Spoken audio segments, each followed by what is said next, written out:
Happy Diwali investors. This is Dhruv Bajaj from smart Singh services. हमारी last few videos में काफी सारे व्यूअर्स के एक क्वेश्चन आया था कि हम कैसे चीप स्टॉक को डिस्कवर कर सकते हैं एंड क्या स्क्रीनिंग क्राइटेरिया लगा सकते हैं जिससे हम चीप स्टॉक्स डिस्कवर कर सकते हैं। So because of Diwali we felt कि हम एक ऐसी ट्यूटोरियल वीडियो बनाए विद एन एग्जांपल जहाँ पे हम डिस्कस करेंगे कि how one can screen for cheap stocks and उसके साथ हम समझेंगे कि वैल्यू ट्रैप करके कंसेप्ट है जिसके से काफी लोग जस्ट बिकॉज ऑफ चीपनेस कोई स्टॉक बाय कर लेते हैं बट वो सालों साल चलता नहीं है। तो वी विल ऑल्सो अंडरस्टैंड कि वैल्यू ट्रैप करिए क्या कंसेप्ट होता है and then we will see an example कि एक कंपनी है जो बहुत चीप वैल्यूएशन में अभी करंटली ट्रेड कर रही है, but is it a value trap और it can be a growth stock. So without any further ado let's start the session. So before understanding the screening criteria let's understand कि value trap क्या होता है। So value trap simply put is any particular stock जिसका अगर हम stock price या कोई भी वैल्यूएशन मल्टीपल देंगे तो हमेशा हमें चीप दिखेगा काफी, बट उसके काफी सारे रीजंस होगा जिसकी वजह से हमें वो हमेशा चीप ही दिखता है एंड आगे भी शायद से उसकी वैल्यूएशन चीप ही रहेगी। री रेटिंग होने के चांसेस है नेग्लिजिबल। सो क्या क्या की कैरेक्टरिस्टिक होते हैं कोई भी वैल्यू ट्रैप के। एक तो ऑप्टिकली बहुत सस्ता दिखता है ये। इसका पास्ट में जो प्रॉफिटेबिलिटी होती है वो काफी ज्यादा इनकंसिस्टेंट होती है एंड अगर कंसिस्टेंट होती भी है तो उसके जो फ्यूचर में जो ग्रोथ प्रोस्पेक्ट होते हैं वो इतने हाई नहीं होते एंड वो अपने खुद के बिजनेस में री इन्वेस्टमेंट इतना नहीं कर पाता। एंड जनरली कुछ मैनेजमेंट का या तो कैपिटल एलोकेशन का इश्यूज होते हैं या फिर अकाउंटिंग और फॉरेंसिक के रिगार्डिंग कुछ अलग इश्यूज होते हैं जिसकी वजह से मार्केट कभी भी वैसी कंपनीज को अच्छा मल्टीपल नहीं देता। अब अगर मैं कॉमन रीजन समझने की ट्राई करूं वैल्यू ट्रैप के, तो एक तो सिंपल रीजन ये है कि अगर कोई इंडस्ट्री में डायनेमिक्स काफी चेंज हो रहे हैं दैट इज आगे जाके लॉन्ग टर्म में बहुत मेजर हेडविंड है। फॉर इंस्टेंस पेपर में हम सबको मालूम है कि कैसे पेपर का कंजम्पशन काफी कम हुए जा रहा है and since paper is a very commoditise business तो नेचुरली किसी भी प्लेयर के पास कोई बहुत मेजर कंपेटिटिव एडवांटेज नहीं है। इसलिए पेपर स्टॉक्स हम कोई भी टाइम पे देखेंगे कोई भी साइकिल पे देखेंगे तो हमें हमेशा काफी चीप दिखेंगे। So they are cheap for a reason and that's why they can be characterised as a value trap. Again जैसे पेपर के मार्जिन अप डाउन होते हैं तो अब साइक्लिकल प्ले की तरह से उसको बेट ले सकते हैं, बट अगर हम स्ट्रक्चरल स्टोरी की तरह देखेंगे तो paper stocks have always been a value trap. Similarly काफी कंपनीज की जब कंपेटिटिव पोजिशनिंग ही पुअर होती है वर्सेस अदर इंडस्ट्री पार्टिसिपेंट्स, तो अगर हम सीमेंट मेकर्स का एग्जांपल ले तो जो टॉप 10 प्लेयर्स है उनका हमेशा जो एबिटा पर टन करके जो वैल्यूएशन मल्टीपल हम सीमेंट कंपनीज में यूज करते हैं उस पे वो हमेशा काफी प्रीमियम पे ट्रेड करते हैं। एंड जो बॉटम 10 में जो कंपनीज होती है वो हमेशा एक बहुत मेजर डिस्काउंट पे ट्रेड करती है versus the industry median valuation multiple. And उसकी रीजन है because they are not as competitively positively position versus that peers। And इसलिए हम रिसेंटली काफी एक्टिविटी भी देख रहे हैं जहाँ पे जो टॉप 10 के जो प्लेयर्स है वो बॉटम 10 के प्लेयर्स को रेगुलरली अक्वायर कर रहे हैं अपना खुद का कंपिटेटिव पोजिशनिंग और ज्यादा स्ट्रेंथन कर रहे हैं। देन कोई भी कंपनी अगर फाइनेंशियल डिस्ट्रेस के साथ जा रही है एंड ये केस जनरली हम लोग फाइनेंस बेस्ड कंपनीज जैसे अभी रिसेंटली माइक्रो फाइनेंस इंडस्ट्री में देख रहे हैं उसमें काफी नोटिस करा जाता है जहाँ पे ऑल्दो आपको प्राइस टू बुक जो एनबीएफसी को वैल्यू करने का की मल्टीपल होता है वो हमेशा आपको लेस देन 1 टाइम्स देगा, बट उसके भी रीजन हो गए कि उसमें एनपीएस बहुत ज्यादा हाई आ रहा है जिसकी वजह से मार्केट वैसे बिजनेस को कभी भी अच्छा प्राइस टू बुक मल्टीपल नहीं देगा unless it is very sure about the hygiene of the balance sheet. And ऐसी कंपनीज है जो अगर फाइनेंस स्पेस की अगर हम बात कर ले जिसका पास्ट में हमेशा वैल्यूएशन काफी सस्ता दिखा था, बट बिकॉज उनका लेगेसी जो बुक था उसमें एनपीएस काफी सारे ज्यादा आ रहे थे तो मार्केट ने कभी भी वैसी कंपनीज को अच्छा वैल्यूएशन मल्टीपल नहीं दिया था जब तक उसके जो एनपीएस थे वो कम्प्लीटली राइट ऑफ हो गए लेगेसी बुक के। तो अगर हम प्राइम एग्जांपल ले तो हम रेपको फाइनेंस देख सकते हैं कि ये स्टॉक 2017-18 के टाइम से हमेशा 1 times around price to book पे ट्रेड करता था। अगर हम इसके आरओई देखते तो वो ऑलमोस्ट इंडस्ट्री के बेस्ट आरओईज थे, बट बिकॉज उसकी जो लेगेसी बुक थी उसमें काफी सारे एनपीएस आ रहे थे तो टिल 2023-24 जब तक वो एनपीएस खत्म नहीं हुए एंड बिकॉज ये बिजनेस में ग्रोथ इतना इंक्रीमेंटली कुछ आ नहीं रहा था उसकी वजह से despite having very good ROEs but simply put उनके ग्रोथ अच्छा नहीं आ रहा था ईवीएम का एंड एनपीएस काफी आ रहे थे फ्रॉम द लेगेसी बुक, इसलिए मार्केट ने कभी उसको अच्छा वैल्यूएशन नहीं दिया था एंड लास्ट 4-5 साल तक एटलीस्ट वो वैल्यू ट्रैप था। अभी शायद से पिक्चर चेंज हो रही होगी but we are just trying to understand कि कैसे हम एक वैल्यू ट्रैप को अंडरस्टैंड कर सकते हैं। एंड लास्टली इन्वेस्टर के सेंटीमेंट्स की वजह से काफी बार कोई कंपनी जो सस्ती होती है वो हमेशा सस्ती रह जाती है बिकॉज ऑफ इन्वेस्टर्स परसेप्शन। तो अगर हम लास्ट बुल रन की बात करें तो 2010 to 20 के टाइम के बीच में पीएसयू स्टॉक्स हमेशा काफी सस्ते ट्रेड करते थे वर्सेज इट्स प्राइवेट पीयर्स। उसमें तब ये थीम था कि वैल्यू माइग्रेशन हो रहा है जो पब्लिक सेक्टर का जो मार्केट में शेयर है वो धीरे धीरे करके प्राइवेट सेक्टर गैदर कर लेगा, बिकॉज वो काफी ज्यादा एफिशिएंट है।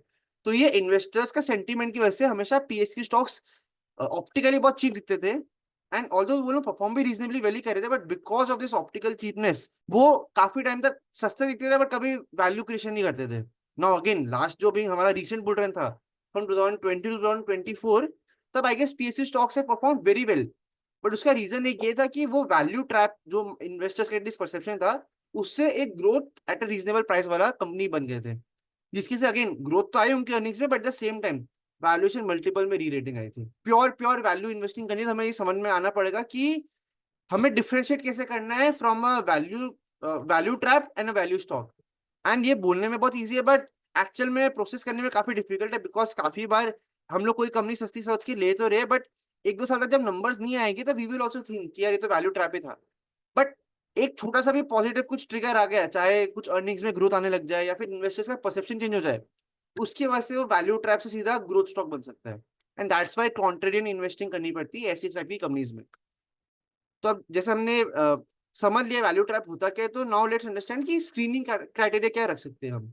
And again another important thing to look for is अगर हमको ऐसी वैल्यूएशन में जो ऑप्टिकली जो हमको चीप स्टॉक्स अगर आइडेंटिफाई करने हैं जो आगे जाके अच्छे रिटर्न दे सकते हैं, तो at least in this particular market हमें क्या क्या चीजों के लिए देखना चाहिए। एक तो सिंपल चीज ये है कि अगर कोई भी इंडस्ट्री डाउनटर्न में जा रही होगी तो नेचुरली उसकी अर्निंग्स डिप्रेस्ड होगी।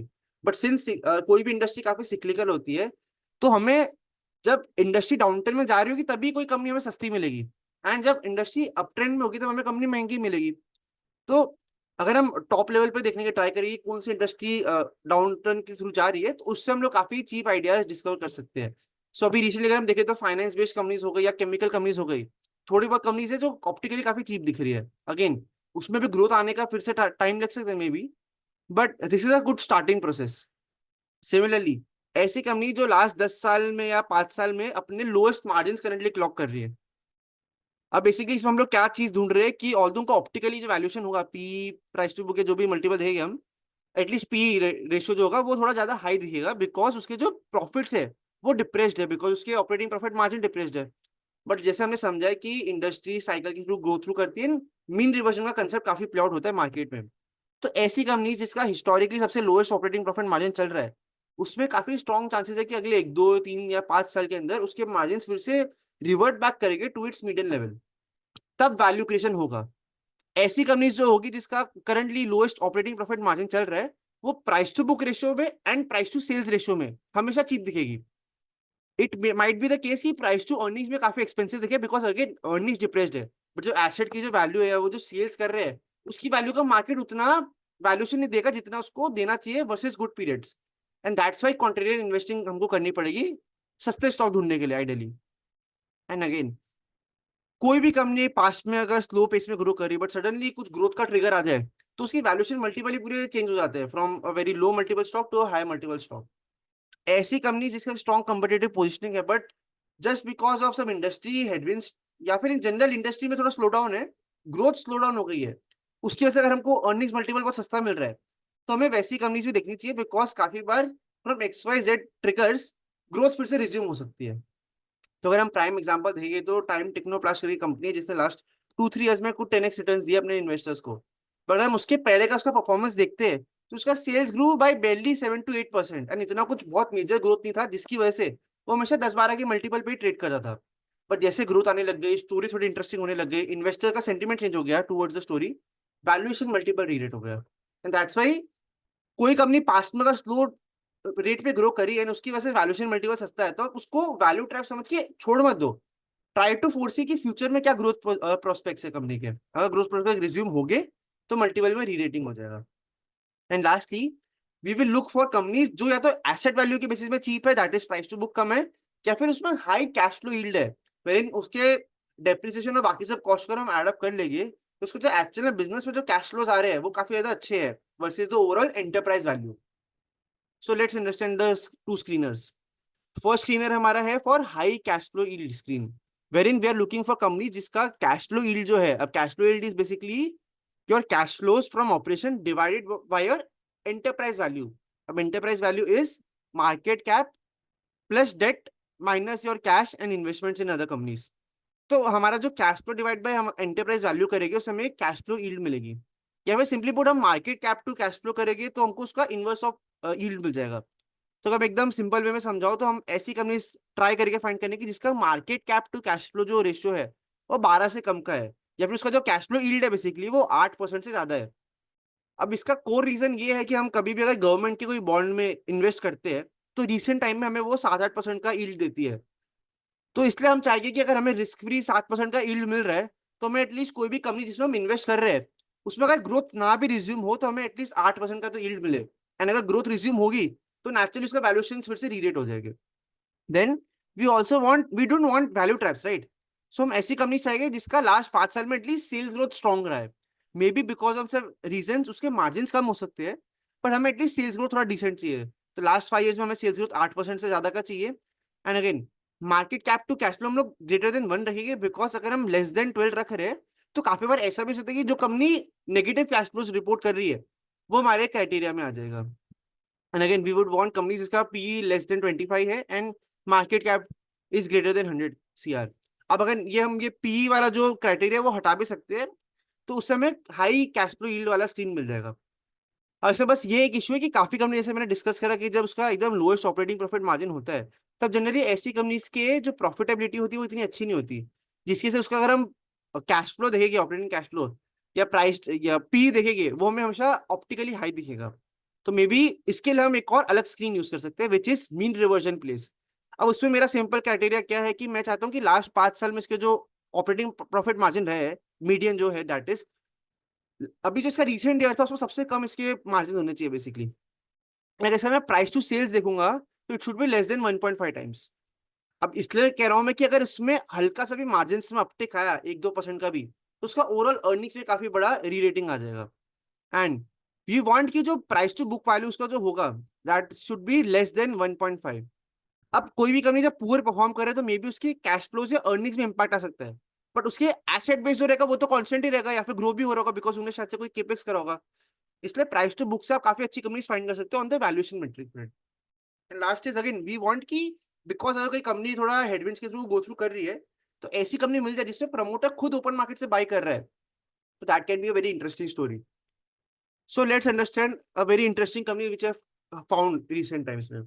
तो जब हमने कैश फ्लो यील्ड वाला जो हमारा स्क्रीनर है उसको रन करा तो we found out a company called Vindhya Telelink which is a MP Birla group company, जो हमें अगर ऑप्टिकली देखें तो काफी ज्यादा सस्ती लग रही है, जिसमें लास्ट 5 साल में सेल्स ग्रोथ काफी अच्छा रहा है। ऑपरेटिंग प्रॉफिट मार्जिन भी इसकी अगर हम हिस्टोरिकली देखें तो उसमें से सबसे कम लेवल पे करंटली ट्रेड कर रहा है इसकी, बिकॉज हिस्टोरिकली 10-15% की ऑपरेटिंग प्रॉफिट मार्जिन रहे बट लास्ट ईयर में खाली 6-7% के मार्जिन थे। एंड अगर हम कैश फ्लोज की बात करें तो कैश फ्लोज यील्ड काफी अच्छी है इस कंपनी की। So let's discuss this in a bit deeper manner. तो कंपनी के दो की डिविजन्स है, एक तो केबल सेगमेंट है जहाँ पे ये लोग केबल्स बनाते हैं लाइक फाइबर ऑप्टिक केबल्स हो गई, स्पेशलिटी पावर केबल हो गई, सोलार केबल हो गई, E beam solar PV cable that is, and copper cables हो गई। एंड इनका अदर जो की सेगमेंट है दैट इज ईपीसी सेगमेंट। अब ईपीसी में ये लोग टेलीकॉम केबल का ईपीसी का काम भी करते हैं। ये लोग अभी रिसेंटली सोलार में भी फॉरे कर रहे हैं एंड ये लोग मेजरली वाटर ईपीसी का काम बहुत अच्छे स्केल का करते हैं। इनका अगर हम सेल्स मिक्स समझने की ट्राई करें तो इनका लगभग 80% of their overall revenues is coming from EPC this days, and बाकी जो 15-20% जो रेवेन्यूज है that comes from cable segment. अब हमने बिजनेस समझ लिया, हमने कैसे आइडिया स्क्रीन करा वो समझ लिया, now let's look at the positives कि हमें क्यों ये आइडिया थोड़ा इंटरेस्टिंग लग रहा है। So the first key thing is again valuation optically at least बहुत सस्ती लग रही है।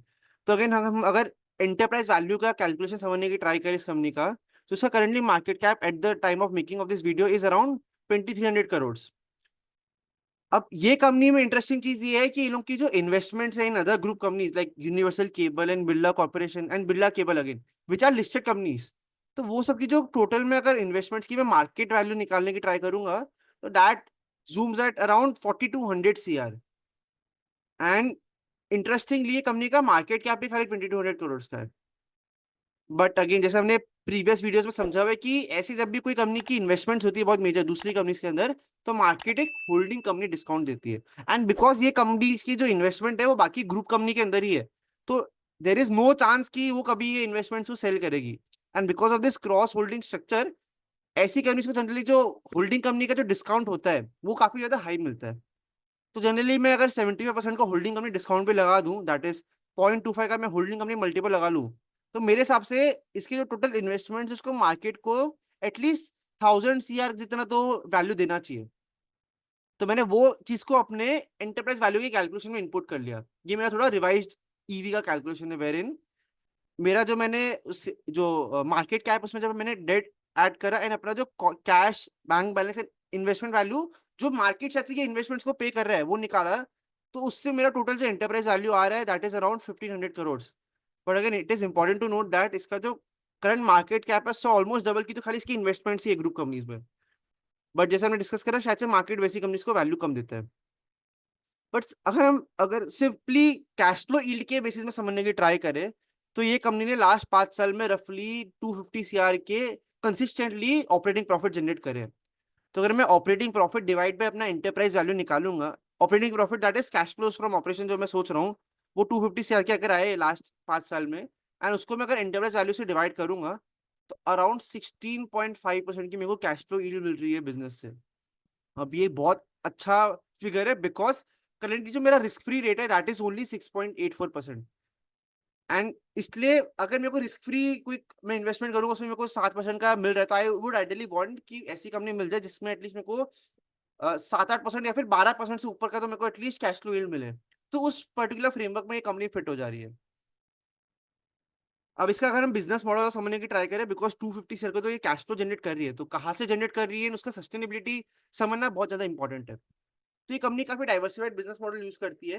ये लोग पहले जब बिजनेस अपना स्टार्ट करे थे तो they were primarily focus on the cable segment and telecom segment, but gradually ये लोग ने अपने बिजनेस को काफी डाइवर्सिफाई कर लिया है। एंड अभी ये लोग वाटर ईपीसी में एक बहुत मेजर प्लेयर बन गए हैं इंडस्ट्री में, जिसके से इनका अगेन बिजनेस काफी लास्ट 2-3 साल में अच्छा परफॉर्म कर रहा है, जब ये telecom and cable industry was going through major headwind. अगर हम टेलविंड्स की बात करें, कंपनी जो गो थ्रू कर रही है, तो ऑप्टिकल फाइबर नेटवर्क्स जो लगाने होते हैं उसका आगे जाके डिमांड काफी ज्यादा बड़ा होने वाला है, बिकॉज 5G डेटा सेंटर ये सब जो भी प्रोजेक्ट्स होंगे उसमें ऑप्टिकल फाइबर नेटवर्क्स का रिक्वायरमेंट काफी ज्यादा हाई होगा। तो ऐसी कंपनी जो ऑप्टिकल फाइबर नेटवर्क का ईपीसी का काम करती है या फिर केबल्स लगाती है, वो नेचुरली बेनिफिट करनी चाहिए from this particular tailwind. Then company ने रिसेंटली अनाउंस करा था कि ये लोग solar EPC that is renewable energy sector में भी ये लोग फॉरे कर रहे हैं ईपीसी फ्रंट में। Now, although I don't personally like EPC business as such, and especially solar EPC because काफी ज्यादा competitive intensity है, but ये particular segments I think growth आने लग जाएगी कंपनी में, जिसके से मार्केट में भी इसको थोड़ा पॉजिटिव वे में देखना स्टार्ट कर देगी, बिकॉज बाकी सब कंपनी को काफी अच्छा मल्टीपल मिल रहा है such in this particular industry. And इनका जो केबल सेगमेंट है उसमें there is being a shift from normal cables to specialise cables like solar cables जो इन लोग बनाते हैं, ई बीम सोलर केबल्स। अब सेम प्रोडक्ट डायनामिक केबल्स ही बनाते हैं, एंड अगर कोई स्टॉक मार्केट बहुत क्लोजली फॉलो कर रहा है तो रिसेंटली डायनामिक केबल्स के रिजल्ट्स काफी ज्यादा पॉजिटिव आए थे, एंड मार्केट उसको 30-35 का टाइम्स का प्राइस टू अर्निंग मल्टीपल दे रहा है। एंड ये कंपनी का भी उस बिजनेस में कुछ 500-600 करोड़ का सेल्स करने की पोटेंशियल है फ्रॉम द करंट कैपेसिटी। तो अगर वो सब चीजें क्लिक होती है तो उधर से भी ये कंपनी को काफी मेजर मार्केट कैप पर पुश आ सकता है गोइंग फॉरवर्ड।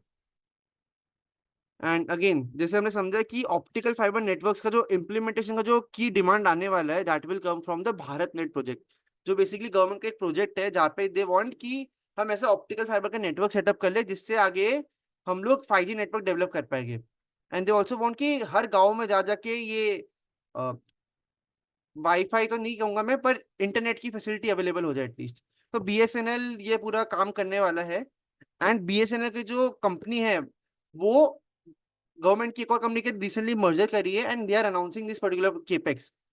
तो गवर्नमेंट ने 4-5 साल पहले कुछ 1.5 लाख करोड़ जितना केपेक्स कमिट करा था, एंड अभी रिसेंटली ऐसा अनाउंसमेंट आया था कि लेटेस्ट टेंडर आने वाला है जिसमें कुछ 65,000 करोड़ की बिड होने की। बेसिकली दे वांट कि और लोग 65,000 करोड़ का काम करे। तो काफी बिडिंग प्रोसेस थोड़ा कम्पिटिटिव भी होगा इसमें, बट इससे काफी अच्छा रेवेन्यू पोटेंशियल आ सकता है for this particular company is well, because ये लोग ने भी काफी अच्छा बिड लगाया in this business. And as we can see, ki only 40% of the India's telecom towers are currently fiberized, which is way below 80 to 85 to 90% of the fiberization levels in China, US, and other developed countries. So naturally, BharatNet's fibers resources can be handy to bridge that fiberization gap. तो ये Tailwind बहुत ज्यादा अच्छा है, but इसमें बस issue ये कि काफी लंबा खिंच गया ये प्रोजेक्ट। इसका इम्प्लीमेंटेशन अराउंड 2020-21 तक हो जाना चाहिए था ideally, but because of several delays and अभी भी कुछ क्लियर टाइमलाइन नहीं है कि कब ये टेंडर्स अनाउंस हो गया, कब रिजल्ट आने वाले हैं।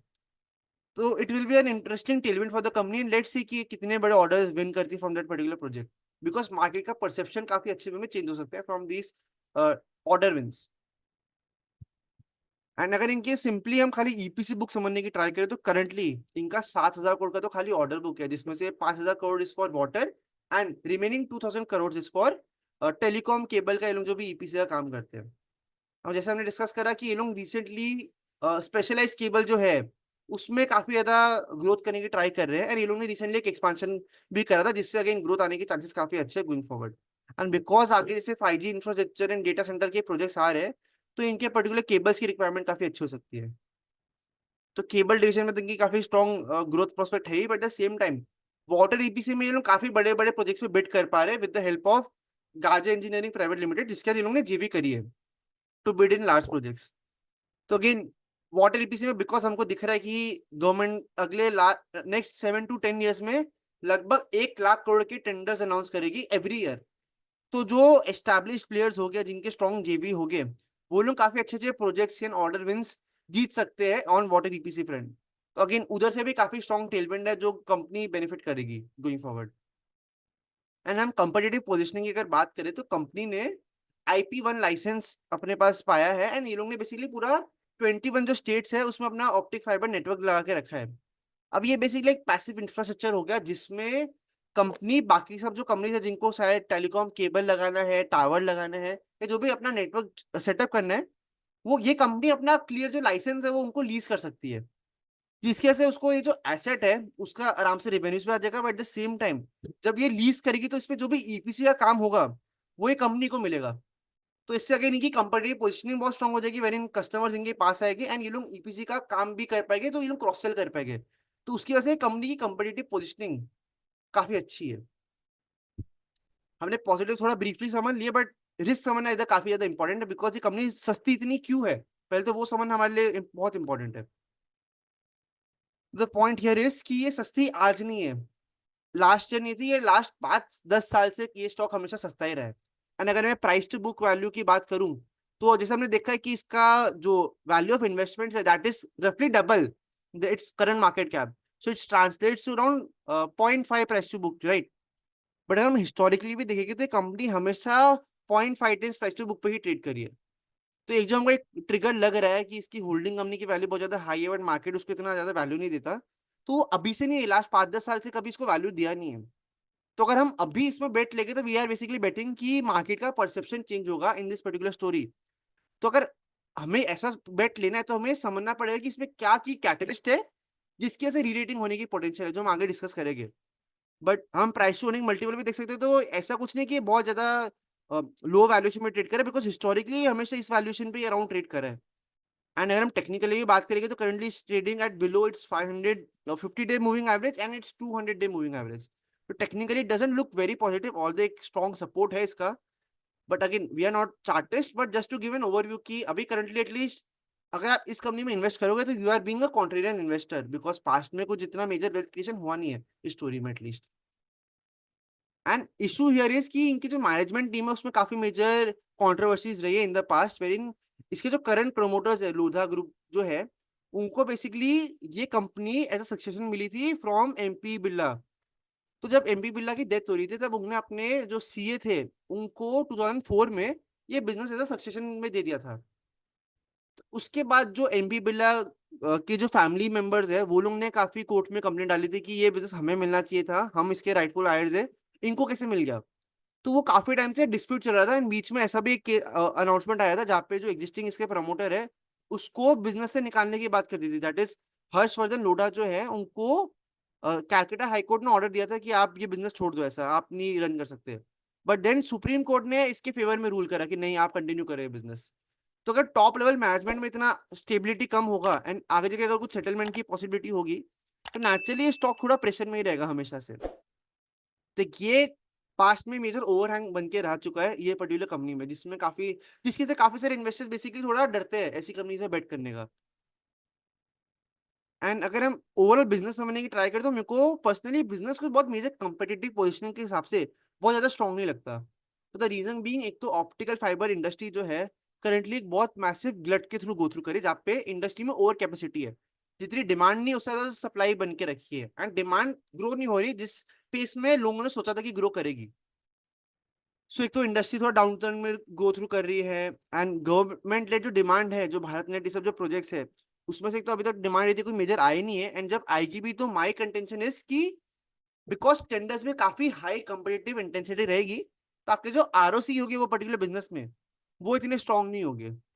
And cable EPC business again going through the down turn. And इनका जो वाटर ईपीसी और ये सब भी जो बिजनेस है उसका हमने अगर देखे फाइनेंशियल्स लास्ट 2-3 साल में, जिसमें इनका ईपीसी बिजनेस में बहुत मेजर ग्रोथ आया है because of this water EPC business, तो वी कैन इजीली सी कि इनका जो ईपीसी बिजनेस में जो मार्जिन है वो इंक्रीमेंटली डाउन जा रहे हैं। बट अगेन बिकॉज ये लोग का कुछ बहुत मेजर कैपिटल एम्प्लॉय नहीं हो रहा, तो इसलिए करंटली कैपिटल एम्प्लॉयड जो हम आरओसी जो कहते हैं उस हिसाब से they have been very creative in nature, but overall इनके margin might have compressed because of this. And because इनका जो केबल ईपीसी बिजनेस है वो अच्छे से परफॉर्म नहीं कर रहा लास्ट 1-2 साल में, उसके वजह से इनके जो ओवरऑल ईपीसी के बिजनेस के जो मार्जिन है वो भी थोड़ा नीचे गए। एंड रिसेंटली इनके एक्सपोर्ट्स में भी बहुत मेजर हिट आया जहाँ पे कुछ एंटी डंपिंग ड्यूटी अनाउंस हुई है जिसमें कंपनी के अगेंस्ट में रिजल्ट आया है। तो उसकी वजह से इनके एक्सपोर्ट्स में भी लास्ट ईयर 50% का डिग्रोथ आया था। ऑल्दो एक्सपोर्ट से इनका ओनली 60 करोड़ का रेवेन्यूज आया था last year, and it is not a very major portion of their overall revenues at the moment. But एक ये मेजर रिस्क है गोइंग फॉरवर्ड कि लोग एक्सपोर्ट्स में कैसे डाइवर्सिफाई करेंगे, वो बहुत देखने वाली चीज होगी। तो again business is pretty mediocre because as we have discussed repeatedly before in our videos कि EPC business is not a very competitive advantage वाला बिजनेस। इसमें आप जो टेंडर दोगे जनरली अगर आप लो प्राइसिंग करोगे तो आपको टेंडर मिल जाएगा, एंड अनलेस आप एग्जीक्यूशन बहुत ज्यादा टॉप नॉच कर रहे हो या आप बहुत ज्यादा सिलेक्टिव हो टेंडर्स प्रोसेस में, आपका इतना स्ट्रॉन्ग बिजनेस बन नहीं सकता over a longer period of time. Because recovery में भी काफी इशूज आते हैं आप गवर्नमेंट और ये सब कंपनीज के साथ अगर डील करते हो तो ये मेजर रिस्क है। एंड बिकॉज ये लोग ईपीसी का काम करते हैं एंड केबल ईपीसी सब लगाने में आपको लेबर की रिक्वायरमेंट काफी ज्यादा हाई होती है, तो अगर कभी भी लेबर की शॉर्टेज आ जाए या लेबर के प्राइसेस काफी बढ़ जाएंगे तो कंपनी का बहुत मेजर हिट आएगा बिकॉज लेबर में काफी ज्यादा डिपेंडेंट है इनका। एंड जैसे हमने प्रीवियस स्लाइड में डिस्कस करा कि recently anti dumping duty impose हुई थी bye European union on the imports of optical fibre cables. उसकी वजह से ये कंपनी को बहुत मेजर हिट आया था, इनके एक्सपोर्ट्स की सेल्स 50% तक डिग्रो हो गई थी। एंड ये लोग के पास काफी बड़ी कैपेसिटी पड़ी है वेर इन एज पर आर सटल, बट ये लोग के पास करेंटली कुछ 7-8 प्लांट्स है या लाइन्स है that is of optical fibre network, and currently खाली 1-2 लाइनें ऑपरेशनल है because of this share headwind and the supply glut. तो एक वो मेजर इशू है कंपनी में। देन अनदर, अब हमने सब नेगेटिव तो समझ लिया कि वैल्यूएशन बहुत सस्ती है बट हमेशा से सस्ती रही है, मैनेजमेंट साइड पे इश्यूज रह चुके हैं, एंड इनका बिजनेस को बहुत स्ट्रॉन्ग है नहीं। बट फिर क्या की कैटलिस्ट हो सकते हैं जिसके से हमें बिजनेस इंटरेस्टिंग लगता है। No again standard disclosure, we are SEBI registered investment advisors and we have not recommended this to our clients, and neither I am invested in this particular business. We are still studying this business but just discussing the positive and the negative in a free flow manner. सो अगर मैं capitalist की बात करूं कि क्या चीज से ये कंपनी में वैल्यूएशन की री रेटिंग आ सकती है, तो एक की रीजन जब कोई भी कंपनी में री रेटिंग आती है स्पेशली जब वो बहुत सस्ती होती है, तो that is improve capital allocation और restructuring of the balance sheet. तो जैसे हमने डिस्कस करा कि ऑप्टिकल फाइबर नेटवर्क वाला जो बिजनेस है, जो केबल लाइन वाला बिजनेस है, वो एक मैसिव डाउनटर्न के थ्रू गो थ्रू कर रहा है, एंड फ्यूचर में कोई बहुत ज्यादा अच्छे प्रोस्पेक्ट्स नहीं अदर देन 5G का implementation. So because of that April 2024 में एक न्यूज स्टोरी आई थी जहाँ पे ऐसा सोर्सेज बता रहे थे कि विंध्या टेलीलिंक ने हायर करा है एक एजेंसी को where in they want to sell their optical fibre cable network वाला बिजनेस। एंड उसमें जो न्यूज एटलीस्ट उसमें ये बोला गया था कि ये खाली जो पर्टिकुलर सेगमेंट है उसकी वैल्यू अराउंड 1800 करोड़ की एंटरप्राइज वैल्यू ये लोग ने पेक करी है, जो इनके एजेंट थे जो कंसल्टिंग फर्म थी that is. Now, this is very interesting because as per our calculation, ये कंपनी का currently enterprise value is around 1500 CR। And अगर ये पर्टिकुलर सेगमेंट जो करंटली इतना प्रॉफिटेबल भी नहीं है, तो अगेन अगर मैं वो सेगमेंट बेच दूंगा तो मेरे कैश फ्लोज में उतना मेजर इंपैक्ट नहीं आएगा। तो अगर मेरे को सेगमेंट बेच के 1800 करोड़ आ जा रहे हैं जबकि मेरा करंटली मार्केट कैप भी खाली 1500 करोड़ है, तो it can be very interesting development. But again that's why analysis करना एंड स्टोरीफिकेशन करना बहुत अलग अलग चीज होती है। ये पर्टिकुलर न्यूज ब्लॉक का आए हुए कुछ 6-7 मंथ्स हो चुके हैं, टिल नाउ मैनेजमेंट का कोई फॉर्मल कम्युनिकेशन हुआ नहीं है रिगार्डिंग देयर प्लान्स। सेल करना तो दूर की बात है, एटलीस्ट प्लान्स आजकल कंपनीज डिस्कस करती है स्टॉक एक्सचेंज में, तो उसका भी अभी तक एटलीस्ट कुछ अनाउंसमेंट नहीं आया है। तो लेट्स सी कि ये कुछ जो डेवलपमेंट है वो मटीरियलाइज करती है या नहीं करती है, बिकॉज अगर कर जाएगी तो डेफिनेटली वैल्यू क्रिएशन होगी। तो ये एक की कैटलिस्ट हो सकता है गोइंग फॉरवर्ड अगर ये कैपिटलाइज होता है। अनदर की थिंग इज कि कंपनी ने रिसेंटली अपना फर्स्ट इन्वेस्टर पीपीटी निकाला था आफ्टर अ लॉन्ग टाइम। सो पहले इनका जो पीपीटी था वो इतना डिटेल नहीं था, तो effectively this was their first investor PPT. And इनका जो रिसेंट रिजल्ट आए थे वो भी काफी अच्छा आए थे कंपेरेटिवली, अगर हम सोचे जो मेरा एक्सपेक्टेशन था एटलीस्ट उससे। तो जब कोई भी कंपनी सडनली इन्वेस्टर पीपीटी डालना स्टार्ट कर दे तो एक मेरा की थॉट ये होता है कि या तो वो बुल मार्केट में बेनिफिट करने की ट्राई कर रही है, या फिर प्रमोटर्स का एक्चुअल में इंटेंशन है कि हमारा कंपनी बहुत अच्छा है, it is very cheap, and maybe investor community को उतना अंडरस्टैंडिंग नहीं बिजनेस का, जिसकी वजह से उसको अच्छा वैल्यूएशन नहीं मिलता। तो काफी बारी पीपीटीज के थ्रू वैल्यू डिस्कवरी होती है कंपनीज की, एंड उसकी वैल्यूएशन मल्टीपल रीरेट हो जाता है। तो मे बी ये रीजन हो सकता है जिससे कंपनी ने ये मेंशन करा हो। एंड एक और अच्छा पॉइंट हमें ये मालूम पड़ा पीपीटी से कि कंपनी के अराउंड 7,000 शेयर का ऑर्डर बुक है। And again enterprise value is only 1,500 CR. उसमें अगर वो उनका जो ऑर्डर बुक अगर एग्जीक्यूट होता है उसमें अगर मैं 7-10% का मार्जिन समझ के बैठूं, तो 7,000 करोड़ में अराउंड 500-600 करोड़ का तो खाली कैश फ्लोज आने की पोटेंशियल है। तो again this can be very interesting development going forward. We need to see कि कैसे ये लोग इंप्लीमेंट कर रहे हैं, कैसे एग्जीक्यूशन हो रहा है। बट आगे फ्यूचर में एटलीस्ट H2 में इनके growth prospects looks very very good, because H1 was very suppressed because of uneven monsoon season. And इनका जो केबल बिजनेस था उसका एज पर FY24 की जो AR थी उसमें मेंशन करा गया था कि cable business is going through headwinds, and उसमें डाउन टर्न आ रहा था एंड मार्जिन काफी पिटे हुए थे। बट रिसेंट जो रिजल्ट थे उसमें हमको ये दिखा कि केबल बिजनेस भी शायद से टर्न अराउंड होना स्टार्ट हो गया है। एंड इनका जो स्पेशलिटी केबल सेगमेंट है उसका जैसे जैसे कॉन्ट्रीब्यूशन बढ़ रहा है, एंड बिकॉज इंडस्ट्री में काफी अच्छे टेलविंड अब आ रहे हैं, उसके से शायद से इनकी ओवरऑल जो केबल बिजनेस है वो अच्छा परफॉर्म करना स्टार्ट कर देगा। तो again the lesson here is कि always follow first investor PPTs या con calls like a hawk. आप चाहे इन्वेस्ट करो ना करो ऐसी कंपनी में, बट हमेशा ऐसी कंपनी को फॉलो करना चाहिए, बिकॉज इंटरेस्टिंग डेवलपमेंट आ रही होती है जनरली ऐसे केसेस में। The last point which I would like to submit here is कि ये जो प्रमोटर ग्रुप है जैसे हमने डिस्कस रहा कि थोड़ा कंट्रोवर्शियल रहा है, वेर इन ये प्रमोटर्स को एज अ गिफ्ट ही बेसिकली ये कंपनी सारी मिल गई थी। एंड जब से मिली तब से कुछ मेजर वैल्यू क्रिएशन हुआ नहीं ये सब कंपनीज में, लास्ट 5-10 साल की अगर हम बात करें तो। बट ये कंपनी की एक और लिस्टेड कंपनी है which is universal cable, where in company ये खुद 30% का शेयर होल्डिंग है। वो कंपनी की अगर हम परफॉर्मेंस देखेंगे versus it's peer like dynamic cable, तो रिसेंट टाइम से काफी अच्छा परफॉर्मेंस करना स्टार्ट कर दिया। तो may be just may be एक ऐसा पॉसिबिलिटी हो सकता है कि सिंस बाकी जो ग्रुप कंपनी है वो अब अच्छा परफॉर्म करना चाह मतलब अच्छा परफॉर्मेंस आना लग गया है basically because of improving operational performance. तो there is a good potential कि ये कंपनी में भी शायद से रीरेटिंग आ जाए, मार्केट का जो इन्वेस्टर का जो सेंटीमेंट था जिसको हमने पहले डिस्कस करा था वो शायद से चेंज हो जाए रिगार्डिंग दिस पर्टिकुलर बिजनेस। तो लेकिन ये एक पॉसिबिलिटी प्ले आउट हो सकती है इस कंपनी में, जिसके से ये ट्रैक करते रहना चाहिए डेवलपमेंट जो हो रही है। एंड अगर मैं खाली इसका ईपीसी बिजनेस को भी समझने की ट्राई करूंगा तो बाकी जो भी ईपीसी कंपनीज है उसी कंपैरिजन में काफी चीप वे में वैल्यूड है। एंड आई पर्सनली बिलीव कि लोग अभी भी इसको एक टेलीकॉम प्लेयर की तरह देखते हैं, जबकि इसका अभी करंटली मेजोरिटी जो बिजनेस आ रहा है that is coming from water EPC segment, जहाँ पे जनरली आपके margin and ROC are much better, and industry में काफी ज्यादा अच्छा टेलविंड्स है, एंड उतना ज्यादा कंपिटिटिव इंटेंसिटी नहीं है जितना टेलीकॉम केबल वाले सेगमेंट में। तो मे बी अगर इसको वाटर ईपीसी प्लेयर की तरह देखने लग जाएगा मार्केट, जिसमें काफी अच्छा ग्रोथ आ भी रहा है इनका, तो शायद से उधर से भी वैल्यूएशन का रीरेटिंग होने का पोटेंशियल है। So again in this video भी डिस्कस की वैल्यू ट्रैप क्या होता है, how to identify cheap stocks. Again identify करना अलग बात है, रिसर्च करके एनालाइज करके इन्वेस्ट करना is a separate thing. So we took an example of Vindhya Telelink wherein we feel की इंटरेस्टिंग डेवलपमेंट्स हो रही है, but we need to keep tracking it going forward. And again my humble submission to you is कि instead of trying to buy or sell these particular stocks, try to do your own analysis, ये जो हमने screener criteria बताया था, and सी कि आपको कैसे help कर रहा है ये पर्टिकुलर स्क्रीनर, एंड कैसे हमने जो फ्रेमवर्क डिस्कस करे रिगार्डिंग वैल्यू ट्रैप्स एंड की कैटलिस्ट जिससे मे बी रीरेटिंग होने की पोटेंशियल होती है, वो आप यूज करो खुद से एनालाइज करने की in different companies. After all हमारे चैनल का हमेशा से मोटिवेशन यही रहा था कि हम कैसे हमारी जो इन्वेस्टर कम्युनिटी है उसको अवेयर कर सकते हैं, उसको एजुकेट कर सकते हैं रिगार्डिंग डिफरेंट इन्वेस्टिंग फ्रेमवर्क्स जो we at smart Singh services follow. So happy Diwali everyone, thank you so much for watching this session, and hopefully we will meet in next video wherein we will discuss about restructuring, जहां से again recent times में काफी interesting value creation होने की opportunity दिख रही है। So thank you so much for watching this session, good bye.